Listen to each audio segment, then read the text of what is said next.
This is the X-Zone Broadcast Network, broadcasting worldwide on broadcast affiliates and satellite program providers, including CNN Broadcast Network, Sirius Satellite Network, Star Media, Good News Radio Network, Angel Broadcast Network, Wiki Broadcast Network, and WPBN TV. For more information on the X-Zone Broadcast Network, visit us at www.xzbn.net.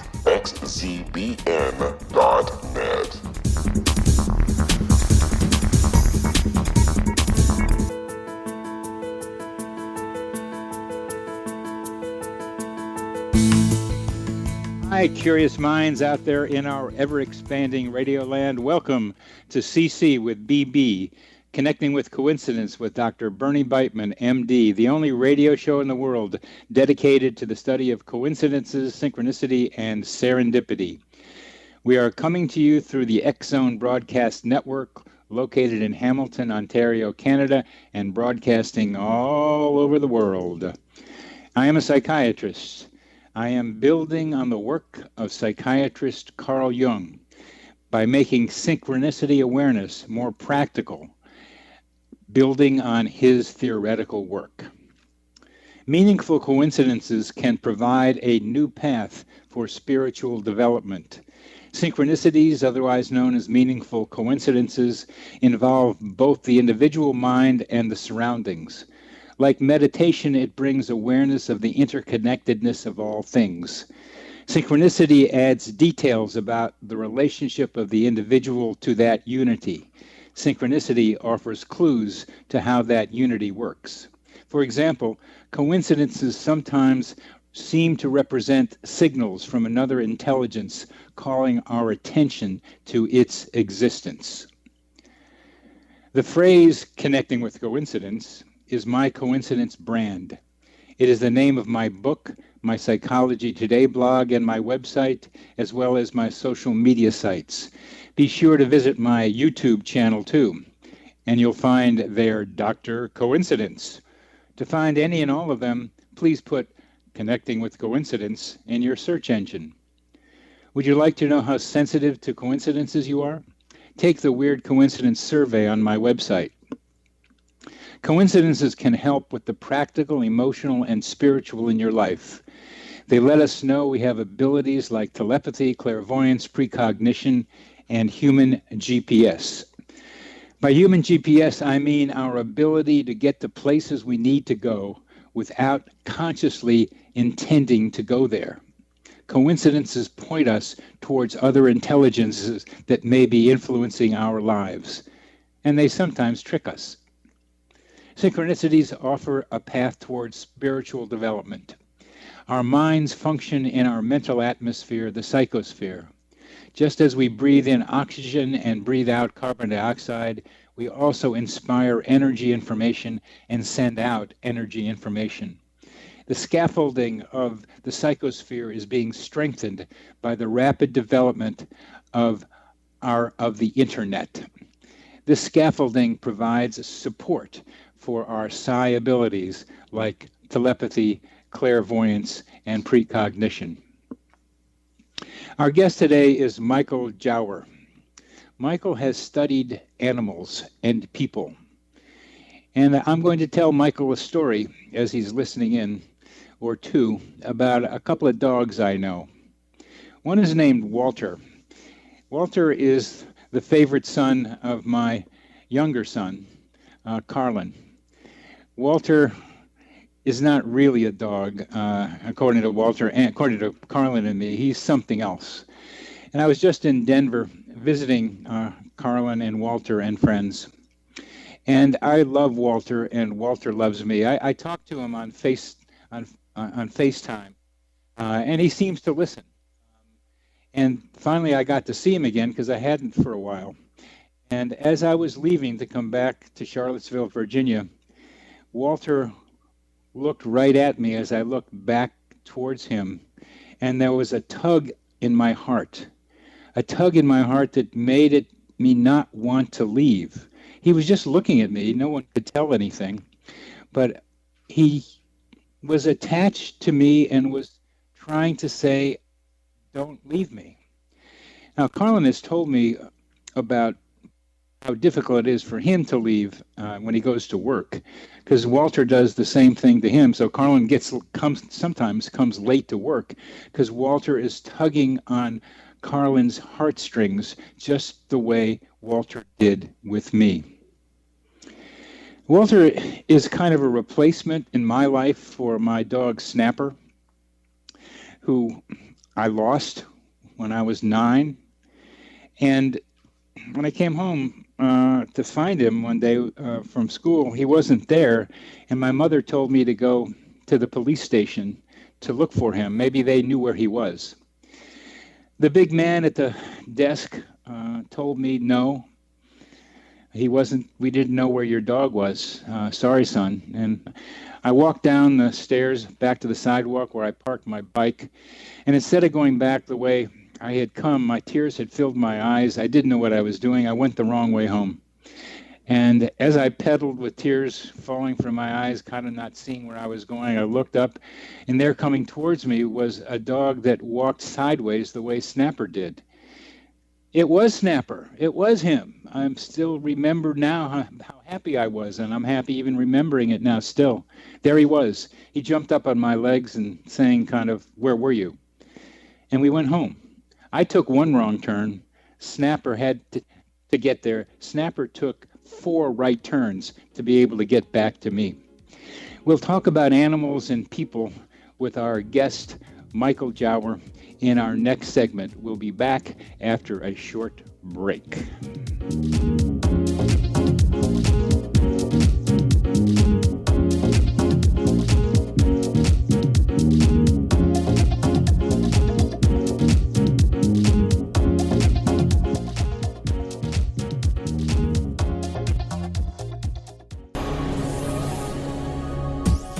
This is the X-Zone Broadcast Network, broadcasting worldwide on broadcast affiliates and satellite program providers, including CNN Broadcast Network, Sirius Satellite Network, Star Media, Good News Radio Network, Angel Broadcast Network, Wiki Broadcast Network, and WPBN TV. For more information on the X-Zone Broadcast Network, visit us at www.xzbn.net.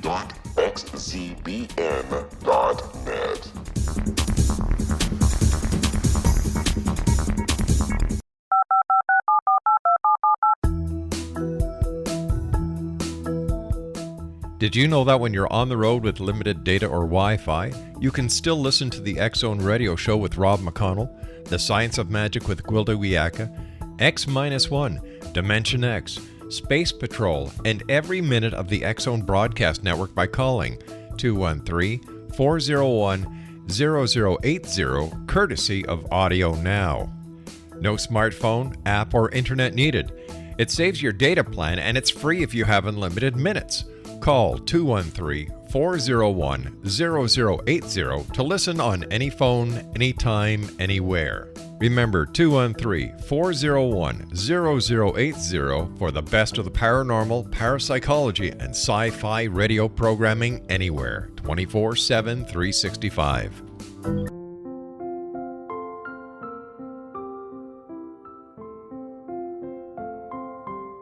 I am Dr. Carl O'Helvey, founder, president of a new cancer foundation focusing on evidence-based physical, mental, and spiritual interventions, including natural cancer cures, prayer, meditation, affirmations, nutrition, and other related holistic cancer prevention and cure modalities.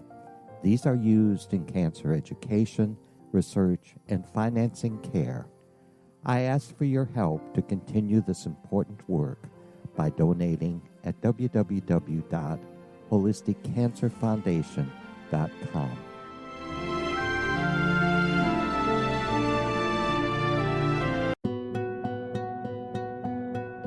Is it science or is it magic?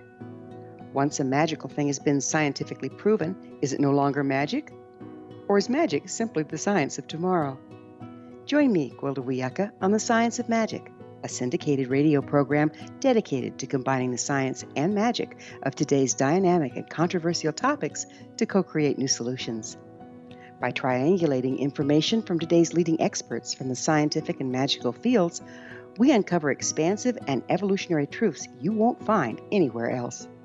Join us daily on the X Zone Broadcast Network, xzbn.net, as I interview the share thoughts with the amazing guests from both science and magic. The resulting knowledge is unprecedented. As a gift to you, the listener, past episodes can be accessed on our website free of charge at thescienceofmagic.net.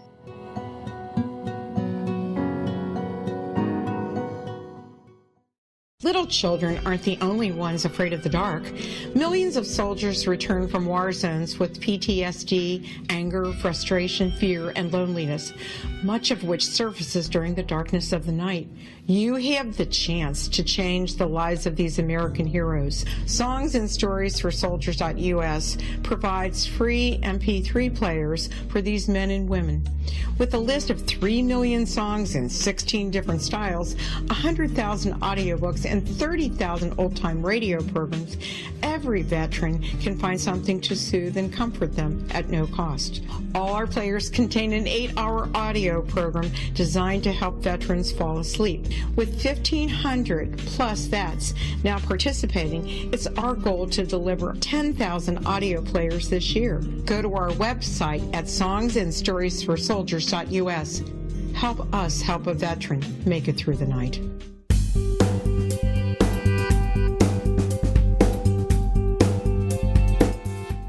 Oh, welcome back to CC with BB, Connecting with Coincidence with Dr. Bernie Beitman. That's me. Our guest today is Michael Jauer. Michael is a Washington, D.C. based writer, speaker, and researcher. His focus is the nexus of personality development, mind, body, emotion, and spirituality. Michael is the lead author of 2 books, The Spiritual Anatomy of Emotion and Your Emotional Type. But what you need to know most about Michael is how he tunes into emotions and tunes into the hypersensitivity of other people and of animals. He brings to the study of coincidences and other things the ways in which humans and animals communicate with each other, and takes them out of the coincidence place and begins to talk about a mechanism. Michael, welcome to the show. Oh, it's a pleasure, Dr. B. Thanks for having me on. It's a pleasure to have you here. Tell us about some of your experiences with animal sensitivities. Just start with any story you'd like. The one with Darwin, with your cat, would be a nice place to start. Sure. Well, my cat was named Dalton, and he was the first of several cats that I've owned, really thanks to my wife, who was a cat person. She's too allergic these days to remain a cat person, so we have dogs. But she encouraged me to adopt Dalton, who I refer to as the George Clooney of cats. He was as handsome a devil as ever a cat that walked the earth, completely white. He had one blue eye and one green eye, very suave, debonair. Earlier generation might think of him as a Cary Grant of cats, but I'll update that for George Clooney. Anyway, he would go around the neighborhood and really show himself off. And he would disappear sometimes for a couple of days. We used to make up stories about what he was doing. We were suggesting, I think it was my wife's idea, that he was a CIA operative. He would sort of disappear and then come back after a couple of days. But unlike the stereotypical cat, he was very loving, a little bit standoffish to certain people at times, but about as close a relationship as I can imagine having with an animal myself. And when he got up in years, he continued on his perambulations, and a couple of days went by and he did not return. And it was fall. It was around this time of year, actually. I guess it was in September.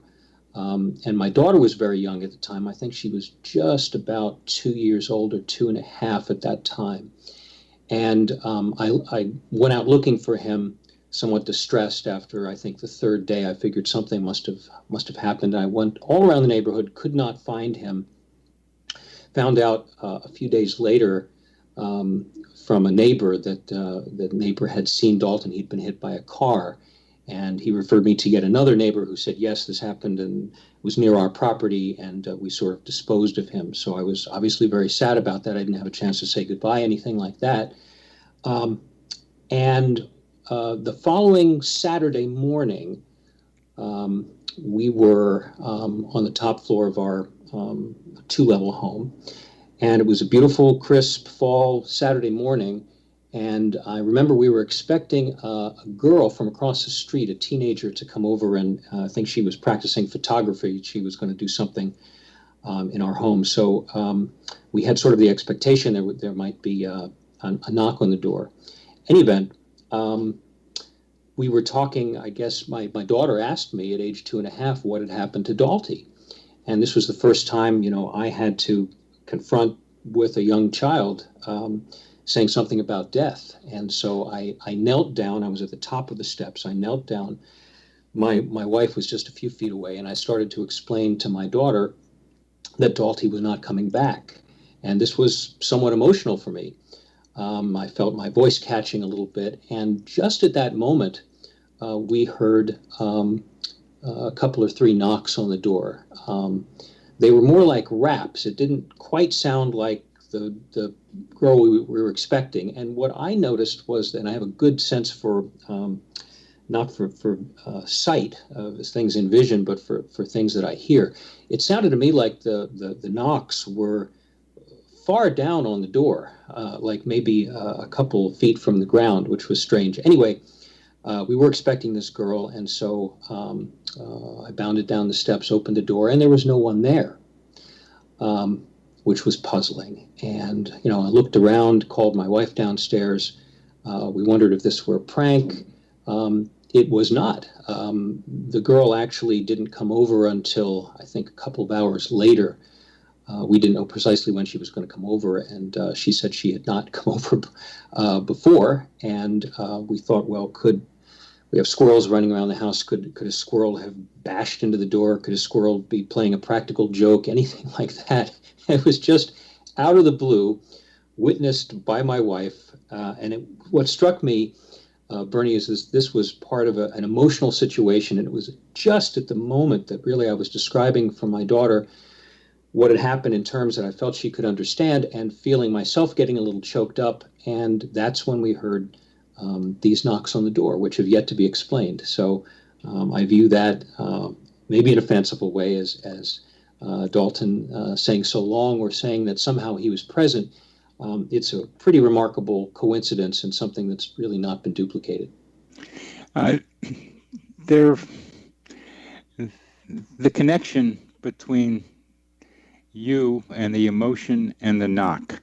You're suggesting there is something perhaps causal there. What do you think? What do you think you're referring to? Yeah, I don't know, causal, or Jung talks about acausal. Synchronicity as almost existing out of time in a sense.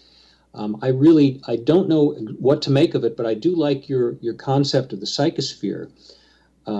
There's an animal doctor, a veterinarian by the name of Michael Fox, who has a syndicated column called The Animal Doctor.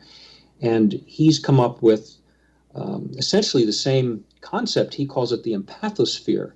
And, you've described it as sort of, enveloping everyone who's alive.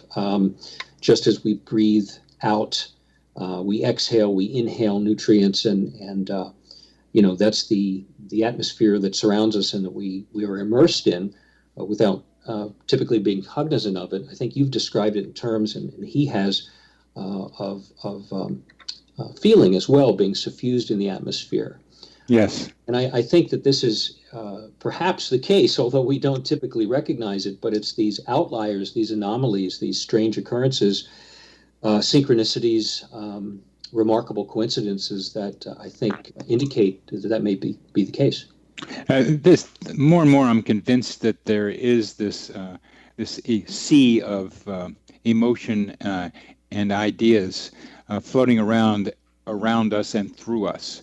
It's not a new idea, but it's a maybe sharpened an idea. And the difference I have about it is that I'm just sticking here on Earth rather than trying to expand to the universe, which most people do. And I believe the psychosphere is an expansion step towards a larger consciousness. But it's not complicated enough down here to just stay with it within the Earth's atmosphere. Would you please comment on the Snapper story of Snapper and I finding each other? Oh, I love that. And, it's not unique. I like the sense that, what you said about his taking 4 right turns to reach you. There are stories that are legion, I suppose, that talk about animals traversing great distances and, enduring a lot of hardship cross country, to get back to their family. So how do they do that? Nobody really knows, but it could be that they're guided by some sort of empathy or sympathy, some sort of connection within the empathosphere or the psychosphere that leads them home. And that's, part of the reason that I like studying animals and writing about them in my Psychology Today blog is that they live, in my estimation, closer to the bone. They're not encumbered by the kind of language that, that we use on a daily basis, and the rumination and the recollection and the mental gyrations that, is part and parcel of being human. We take all that for granted, and here we are conversing, and we can talk about all kinds of higher concepts. But of course, while we're conversing, our bodies are doing what they do, and there's a great deal that's beneath the threshold of our consciousness, which is nonetheless, it's all about our life processes. And if we take a moment, to breathe, to kind of feel where we are, we're really situated, in my estimation, we're situated and anchored by feelings all the time. We might be feeling good, we might be feeling less good.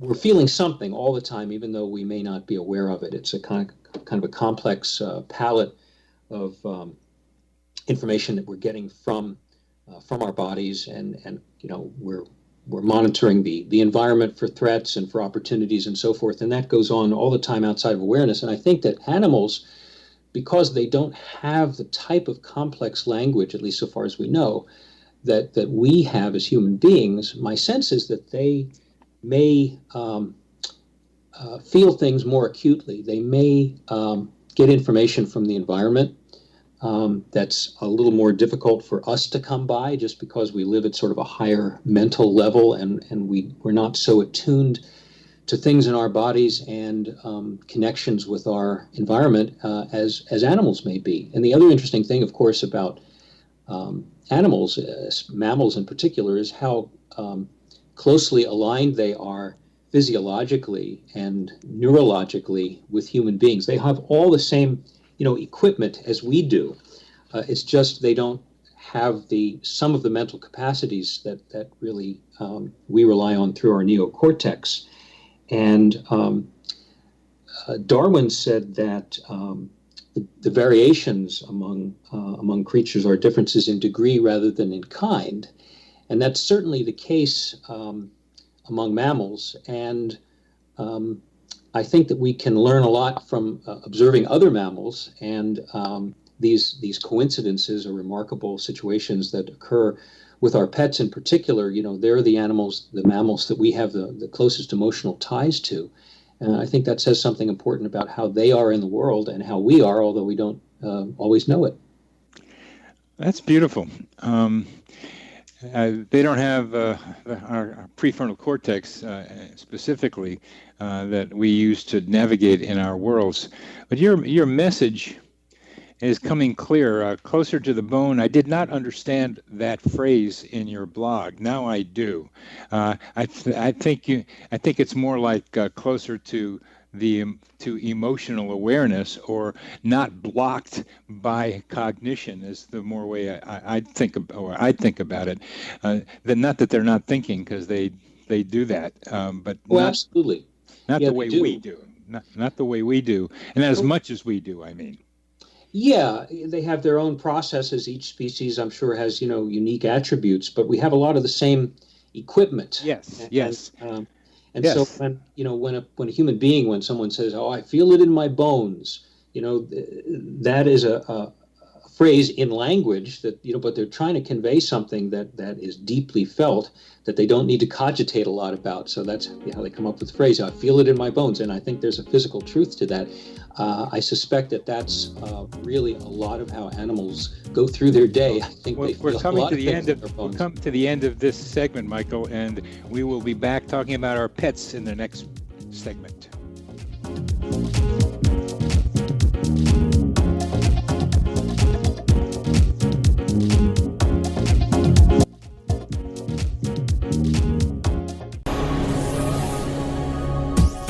This is the Exxon Broadcast Network, broadcasting worldwide on broadcast affiliates and satellite program providers, including CNN Broadcast Network, Sirius Satellite Network, Star Media, Good News Radio Network, Angel Broadcast Network, Wiki Broadcast Network, and WPBN TV. For more information on the X-Zone Broadcast Network, visit us at www.xzbn.net.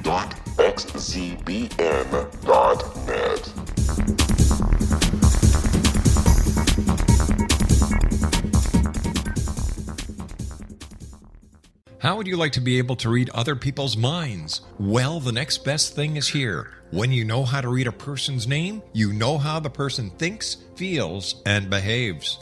Each letter in our name holds a key to unlock our true essence. Our name contains both our gifts and challenges in this lifetime. Mnemology science discovers personality secrets hidden in the placement of the letters of our names, including the first and last impression people remember about us. Sharon shows us how to interpret the arrangement of letters as outlined in her book, Know the Name, Know the Person. Sharon Lynn Wyeth created mnemology science after 18 years of research and testing her theories, and has supported thousands of people around the world in understanding themselves and others better.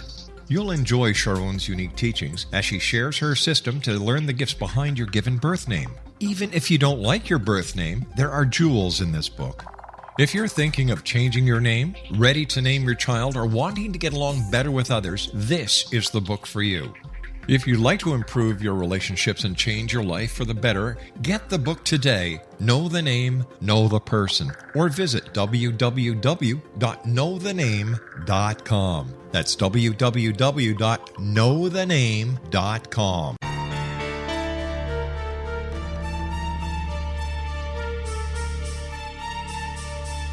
Hello, I'm Justina Marsh, and with my dad Pete, we are going to present a new show called Too Good to Be True. Together, we are aiming to discover more truths about this world and beyond. Do you have unanswered questions about the world?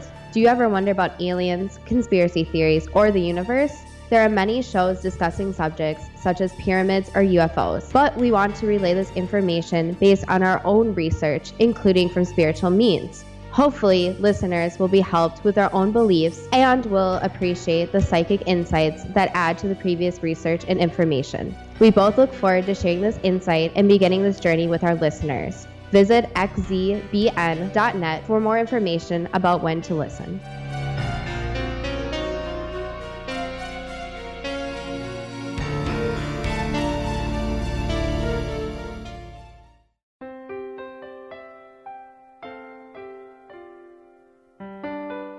Ancient prophecies, legends, and current events indicate we're entering a high-frequency era supporting enlightenment. During expansive times, old rules fail, necessitating access to the ever-shifting currents of life for guidance. There's an ancient form of shamanism through which we can obtain the information we need. I'm Gwilda Wiyaka, founder and director of Path Home Shamanic Art School, with a great new provision for those interested in spiritual evolution and personal empowerment. Galactic Shamanism, Art of the Ancients, Key to Tomorrow, is an upcoming series of leading-edge online affordable classes designed to guide and support you and your family during these times of transition. Embrace the magic. Empower your life. Study Galactic Shamanism at findyourpathhome.com.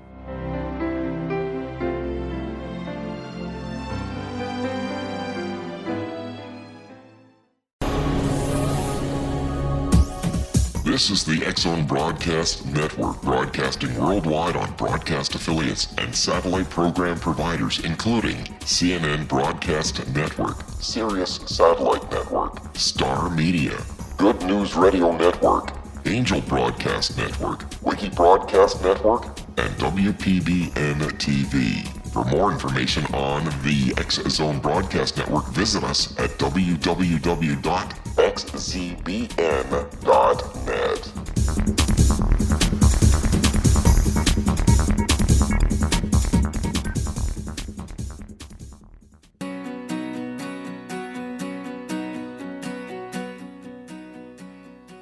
Welcome back to CC with BB.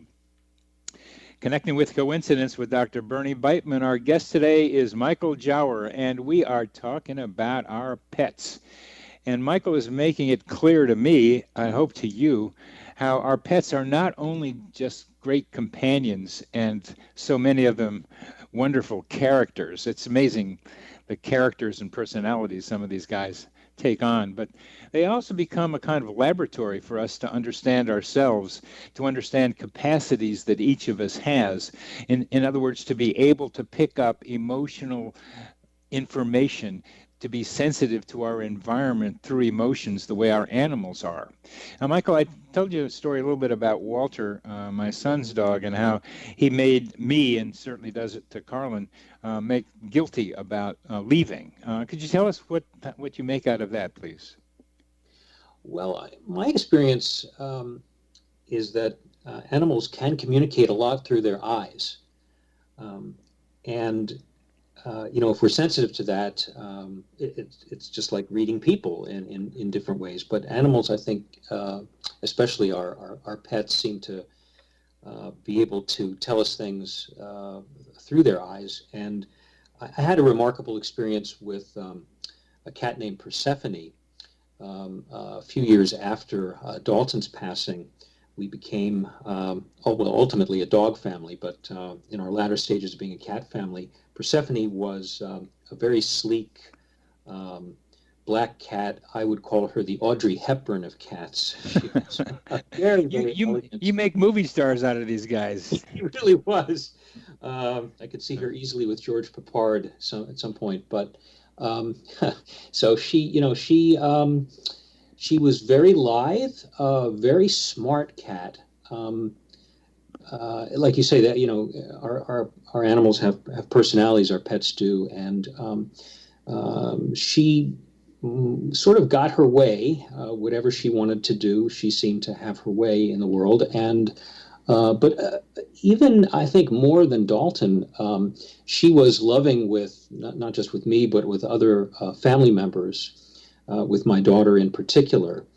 I remember Persephone had a stroke, which set her back. She recovered, but she passed away, I think, within about 2 years of having had that initial stroke. And I'm pretty sure what felled her was a second stroke. And what I recall was one evening, and this was the day before she died, one evening, I was walking down my driveway. I don't know if I was taking the trash down or just taking a stretch or something, and she would follow me around. It was very endearing.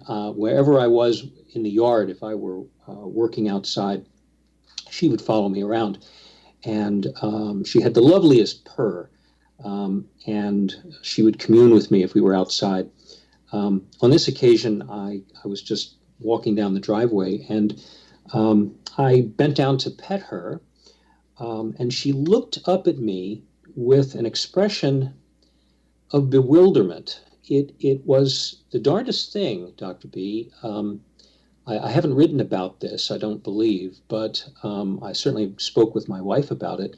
It was an expression I'd never quite seen, and it was emanating from her eyes.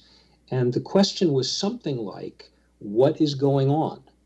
Those were the words that occurred to me in my mind, and I didn't know really how to react to that. It was just kind of odd, and I just, stroked her and tried to be reassuring. I really didn't know how to react to this or what this betokened. In retrospect, I think something was going on and she was communicating something. I think she was in some form of distress because the following day, a neighbor found her and she had passed away, and I believe it was a second stroke. And I think something was happening with her that she was puzzled about, and she didn't know what to make of it. And somehow I believe she communicated that to me. Beautiful. Beautiful. In one of your Psychology Today blog posts, you mention life-threatening emergencies and how these emergencies can produce a distress signal. You saw it in Persephone's eyes, but I'm assuming this distress signal that you are referring to there can be transmitted over time or space. Yeah, I think there's something about emotion that fuses elements of our experience together that we typically, mentally separate into different categories.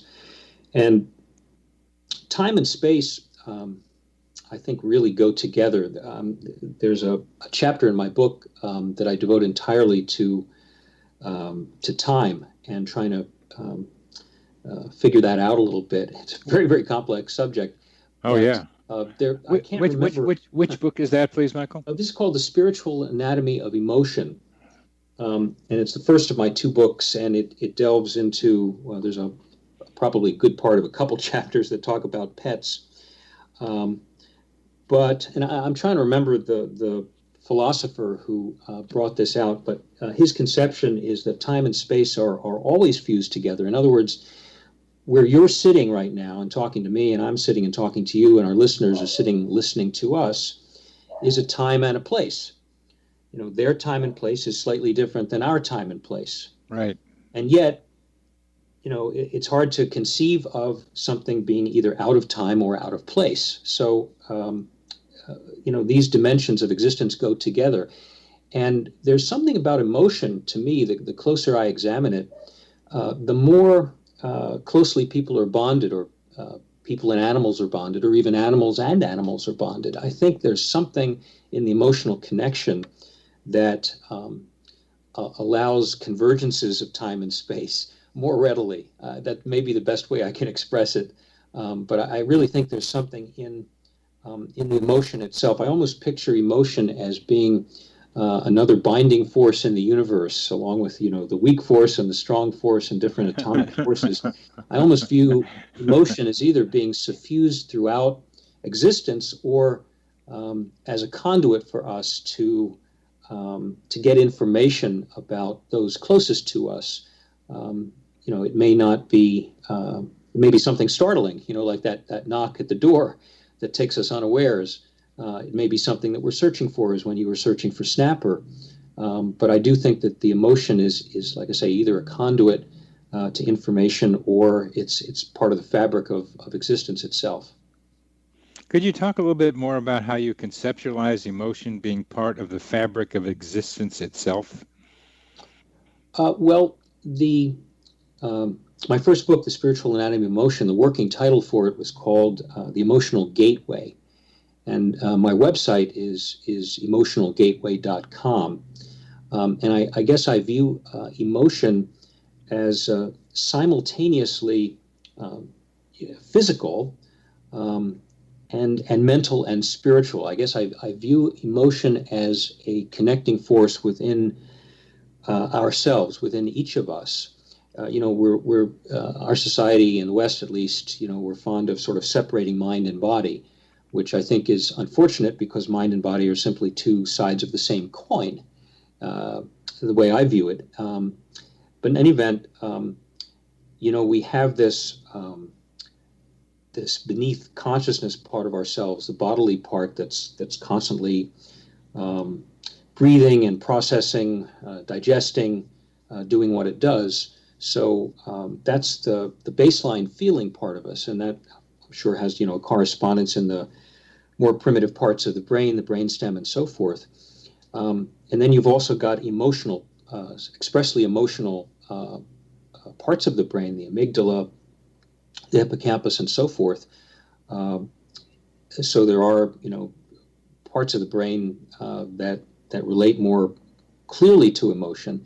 But I guess I view feeling and our ability to feel and express feelings as a connecting force between our bodies, our minds, and our spirituality, our sense of connection, which is why I think animals have at least a rudimentary form of spirituality, because they're connected with one another and with us in the same ways that we are with one another. They feel a lot of the same things that we do. They may feel other shades of feeling that we don't.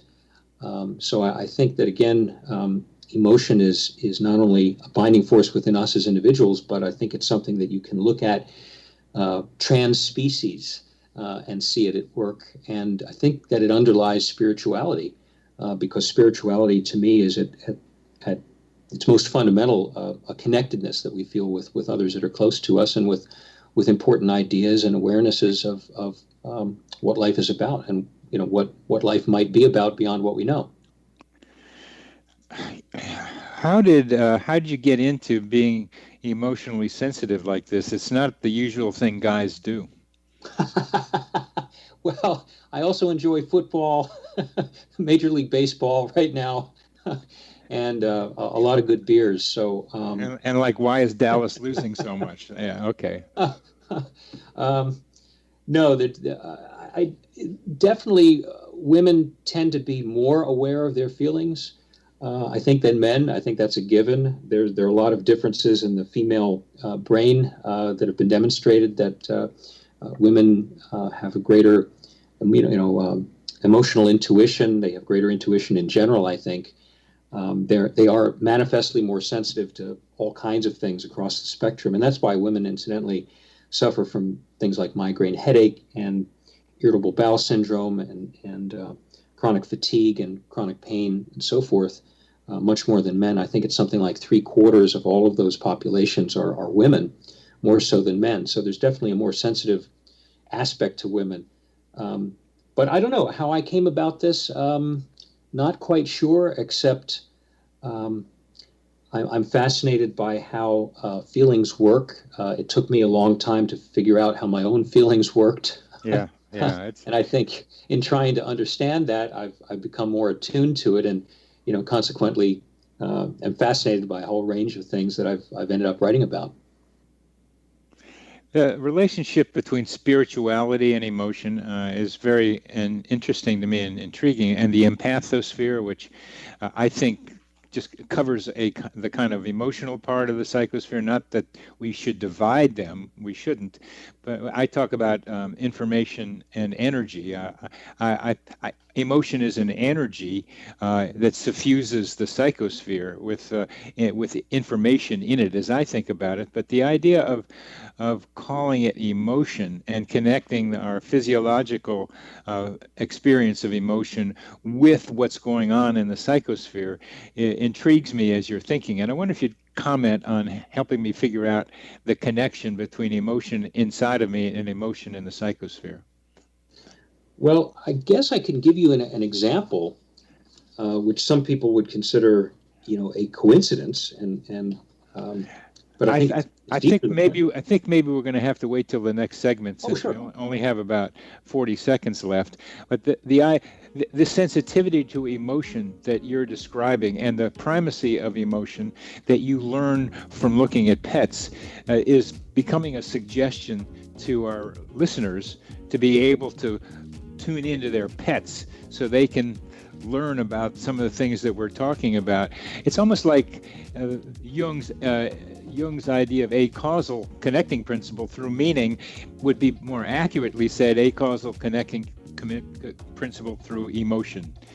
We will be back very quickly. We have to stop here. We have to stop here. We'll be back after a short break. Hold on to that, please. All right.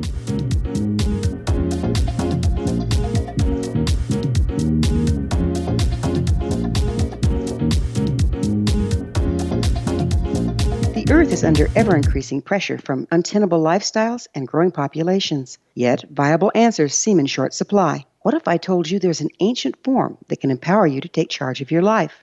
What if your entire family could be enfolded and supported by life itself, Finding Safe Passage Through Challenging Times. I'm Gwilda Wiyaka, founder and director of Path Home Shamanic Art School, with great news. An upcoming series of leading-edge online affordable classes based in an ancient form of shamanism, easily learned and used by your entire family. Galactic Shamanism, Art of the Ancients, Key to Tomorrow are a series of online adult and children's lessons instructing your entire family on natural law, how to cooperate with and be supported by the powers of the universe. Visit findyourpathhome.com to find these unique and powerful classes.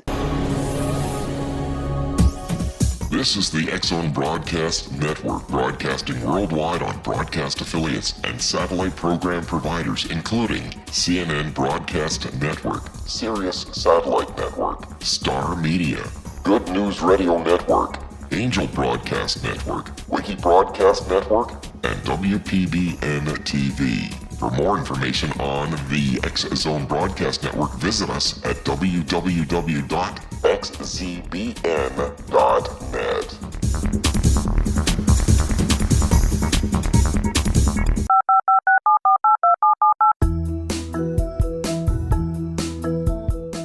Did you know that when you're on the road with limited data or Wi-Fi, you can still listen to the X-Zone Radio Show with Rob McConnell, The Science of Magic with Gwilda Wiyaka, X-1, Dimension X, Space Patrol, and every minute of the X-Zone Broadcast Network by calling 213-401-0080, courtesy of Audio Now.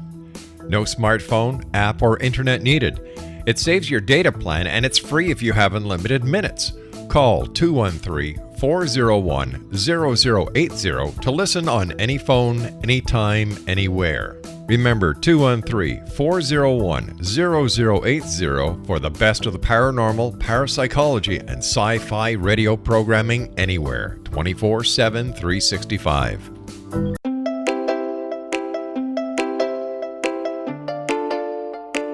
Are you curious? Do you want to learn more about how the world works and have fun at the same time?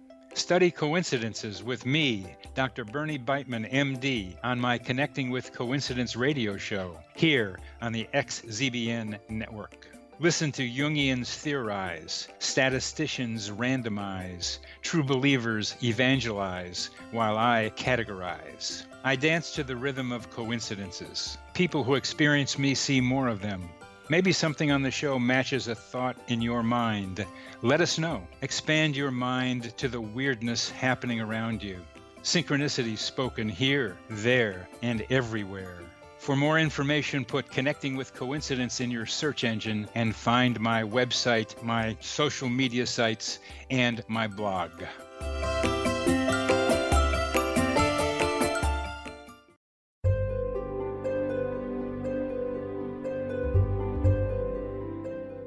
What is truth? Historically, we viewed things as either being true or false. Now, as we enter a more expansive era, we find the question is not, is it true, but rather, how true is it? I'm Gwilda Wiyaka, host of the Science of Magic Radio, a syndicated, internationally broadcast radio program dedicated to uncovering this ever-expanding truth. Join me daily on the X-Zone Broadcast Network, xzbn.net, as I interview today's leading experts from the fields of science and magic to uncover the hidden truth between the lines drawn in the sand. What we unearth in our discussions is not only amazing, but totally unprecedented. You won't want to miss a single episode. In service to our listeners, past episodes can always be found on our website with our compliments at thescienceofmagic.net.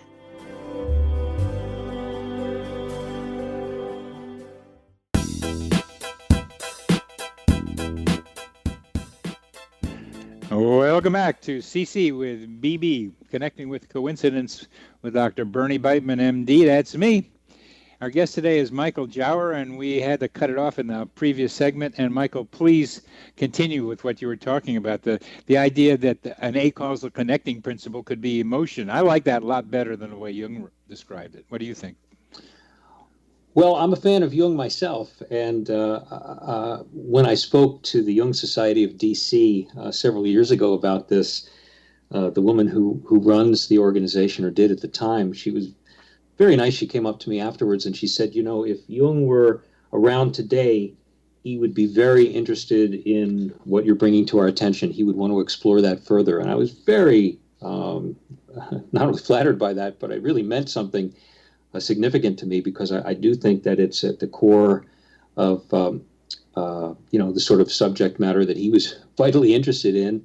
And I do think that emotion is something universal. I was going to say that all you need to do is open to any current events web page, Google News, MSN, New York Times, your local paper, wherever you may be, any magazine, and what you'll see is human behavior is almost entirely driven by emotion, by feelings. The 7 deadly sins, so many of them relate to excesses of emotion or just misplaced feelings. It's something that, from a moral standpoint, is a challenge. But we're primarily emotional beings. The mental part of us is kind of layered on top. Yes. So it's what drives us as people, and it does connect us quite, I think, tangibly, and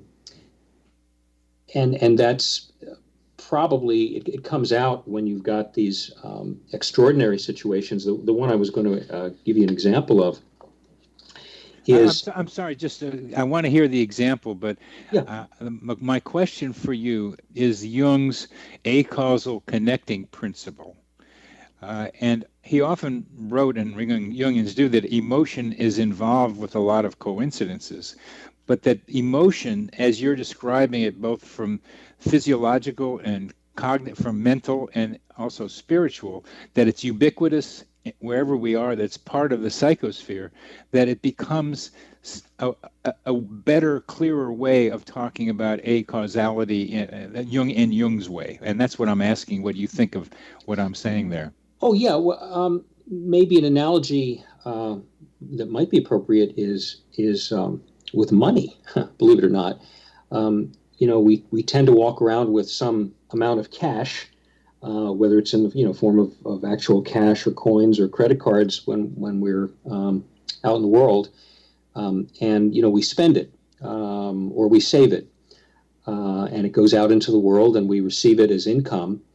We invest it and so forth, divest and so forth. And I think of emotion, Bernie, as almost like a currency that we have. Some days we're flush with cash. We feel up, we feel more energized. Other days we're kind of feeling lower. We may feel depleted. And I think you mentioned before about feelings. Emotion, the term conveys movement, emotion. And I think the Latin root of emotion is also, it has to do with movement from someplace to someplace. Yes. So it's currency, it's stuff that's we have, it's part of us, but it's also moving. And when it's almost, I would say almost like water. There's another analogy, is that movement can be faster, can be slower. The energy of emotion can sort of dam up. It can be pooled in a particular place, stilted or stagnant, and it can rush around madly. That's actually how I think people in the Middle Ages, in particular, during the Renaissance in particular in England, Shakespeare and his contemporaries conceived of emotion just that way. If you look at those plays that were done at that time, they talk about mad passions and so forth. They really pictured emotion like water and like the weather, the tempest and so forth. I think that's accurate. I think that's really how emotion works. And when we talk about it being an acausal connecting principle, it in my view, it flows. It flows throughout the psychosphere. And I view it as a common currency for us to get in touch at a deep level, at a fundamental level with people, even if we're not intending to. That's really good. And in the ancient ways of dividing up the elements of reality, fire, water, air, and earth were the dividing, at least in Western concepts. Chinese added wood. And water was always the symbol of emotion. And now you're describing really nicely for our audience the variability in water flow as analogous to the variability in emotion flow. And the comparison to money is interesting too, because people astrologically who are water and earth are more likely to get along with each other than water with fire or air. So these are things coming together, but the specifics of your descriptions are beautiful. Now, please tell us the story that you've been wanting to get to. Oh, well, it's about dreams. When people have, they can be called precognitive dreams or telepathic dreams. You seem to get some sort of information from someone else entirely subconsciously, that upon awakening you think, oh wow, something might be going on here. And the dream I wanted to relate is a book that I read recently. It's by an Alaskan writer, photographer named Nick Jans, Jans. The book is called A Wolf Called Romeo, and it's about a wolf that wandered into his hometown of Juneau, Alaska, around, I think, 2003. And remarkably, this wolf formed relationships with the residents of the city. He kind of made himself a fixture. People were fascinated by him. A wild wolf, very imposing kind of creature, in good health. It wasn't looking for a handout. It seemed to be looking for love or his companionship, which is why Nick Jan's wife dubbed the wolf Romeo.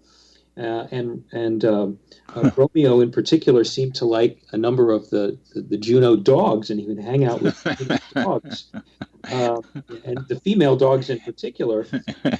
And one of those dogs was named Brittany. Britain. And Britain was described as Romeo's pseudo mate, love interest. And Britain was owned by a friend of Nick Jan's named Harry Robinson, who himself communed with Romeo on the outskirts of town and got to know him very well, probably better than anybody else in the town over about 6 years, until, unfortunately, Romeo was shot by some hunters, and ironically from out of state. In any event, in September 2009, Harry Robinson awoke from a nightmare, and he felt Romeo scream. That was his phrase. I felt Romeo scream. Not I heard Romeo scream, but I felt Romeo scream. He said, I could hear it inside my head. He was in agony. I saw him turn to bite at his side, and at that moment I knew he'd been shot. The next day, Romeo did not appear as usual to greet him and Britain, nor did he over subsequent days. And interestingly enough, later, there was another guy named Vic Walker, who's a local veterinarian, who knew Romeo in his own way, and he had a dream of Romeo being wounded, not exactly the same dream. In his dream, the dog had been shot in the jaw, and the bone was totally shattered. But they found out years later that they'd had dreams approximately the same time.